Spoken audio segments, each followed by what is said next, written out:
Train Manager tips. These are tips for the video game Train Manager.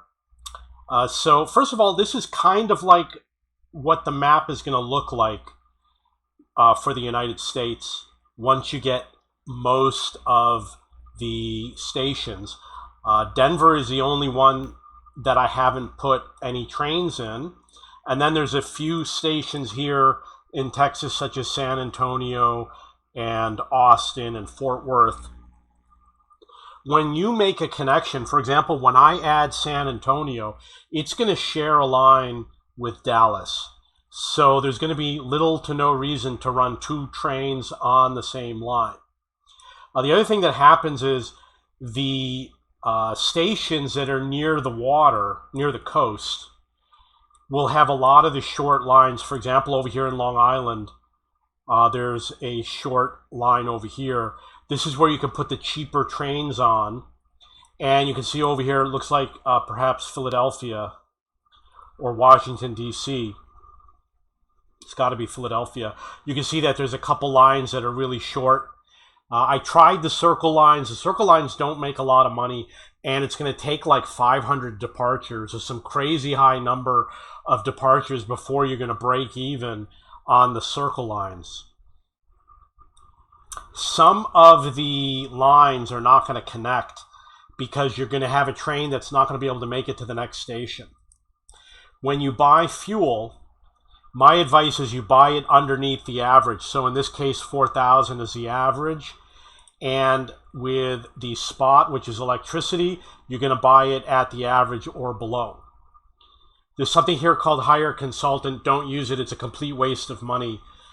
All it's going to do is tell you that it's going to go down in 30 minutes or go up in 30 minutes. It's a waste, and you're probably not going to use it.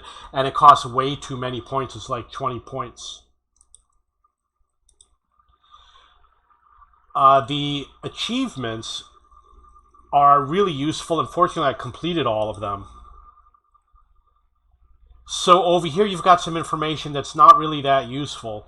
It's going to show you your achievements. This means obviously that there are more that I have not achieved yet, and it's going to allow me to earn bonus points. So I've got more bonus points coming. Over here with staff, there's really only basic information. I give them the pay raise because I'm making a lot of money. This game is very easy to turn a profit. And unfortunately, it doesn't say what the staff does. What does Happy Morale do in the game? Does it get more people on board? Does it earn you more money? It really doesn't say. Over here, you can see how you compare it to other players. But I think you have to have gone public. I'm doing it in the easy mode.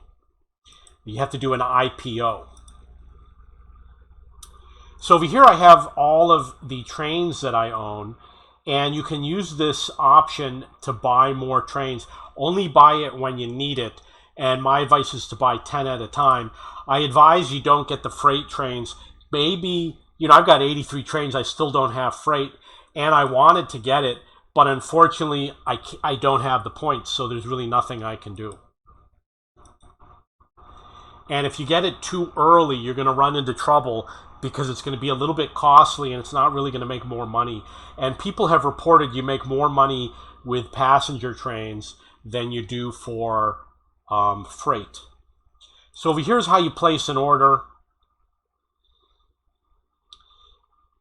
What I usually do is I buy the best train that I can afford, and I try to wait. If I have to wait like 24 hours to get the best train, I'll do it. And the best trains are going to be the ones that carry the most passengers and have the greatest range in kilometers. Don't worry so much about the consumption later in the game, because if you carry a lot of people, you're going to make a lot of money. And I am making a lot of money. Right now, the train that I'm buying is the Denavia X-Liner CX42. Eventually, I'm going to have to get the Shinosuke. It's very expensive, but it's the only way I'm going to be able to go down the lines, which are 4,000 kilometers, which come out of Los Angeles and go to Chicago, etc. there's rails that go all the way across. You need that expensive train in order to do it. So over here we have marketing. I don't use the Fair Dodger campaign because someone said that he tested it and it's not worth it. I do the general reputation up to 45% at 5 hours, and I do the lobbying, and it allows me to do 2 D parts of all of my trains, which run for 3 hours and 40 minutes. All of my trains run for 3 hours and 40 minutes, although the ones that have longer routes run a little bit longer. In terms of stock exchange, my recommendation is you don't use it. I'm sorry, if it is going to be a waste of time, you get only a little bit of enjoyment out of the stock exchange, but you're not going to make any money. It's not that fun. After a few days, you're going to get really bored with it.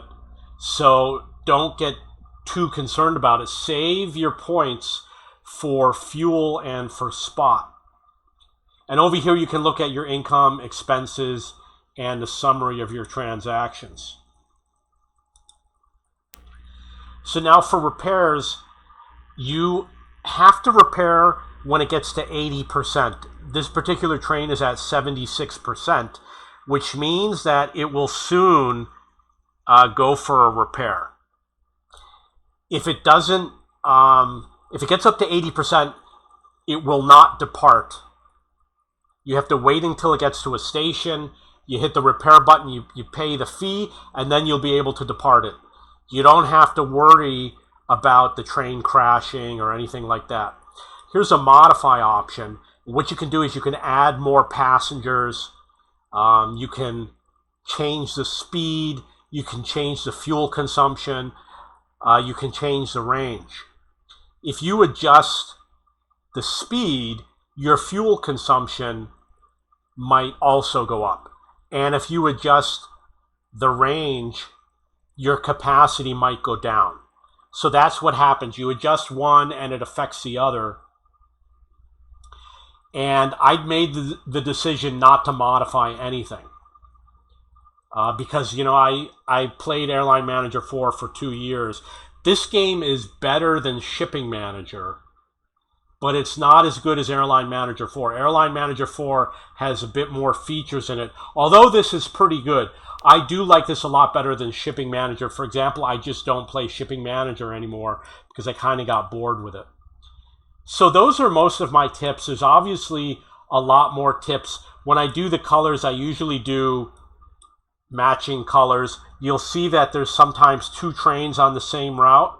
So if you use 2 different colors, it's going to be easier to delineate the difference between the 2.